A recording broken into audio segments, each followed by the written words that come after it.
పట్టుకుని ధర్మ వ్యతిరేకమైనటువంటి వాళ్ళని చంపడానికి అవకాశమైనటువంటి స్థితి కాదు కలియుగ ప్రారంభం. ఎందుచేత అంటే మహాభారత యుద్ధం జరిగిన రోజులలో కృష్ణ పరమాత్మ ప్రతిజ్ఞ చేశారు, పరిత్రాణాయ సాధూనాం వినాశాయ చ దుష్కృతాం ధర్మ సంస్థాపనార్థాయ సంభవామి యుగే యుగే. నేను ధర్మాన్ని పాడు చేసేటటువంటి వాళ్ళని మట్టు పెట్టడానికి, ధర్మాన్ని మళ్ళీ సువ్యవస్థితం చెయ్యడానికి అవతార స్వీకారం చేస్తూ ఉంటాను.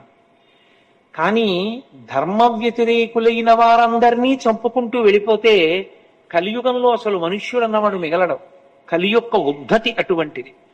కాబట్టి ఇప్పుడు చేతిలో ఒక అస్త్రాన్ని పట్టుకుని లేకపోతే ఒక శస్త్రాన్ని పట్టుకుని ఎవరు ధర్మ వ్యతిరేకులుగా ఉన్నారో వాళ్ళందరినీ చంపేయడం తేలిక మార్గం కాదు, అది అనుసరణీయము కాదు.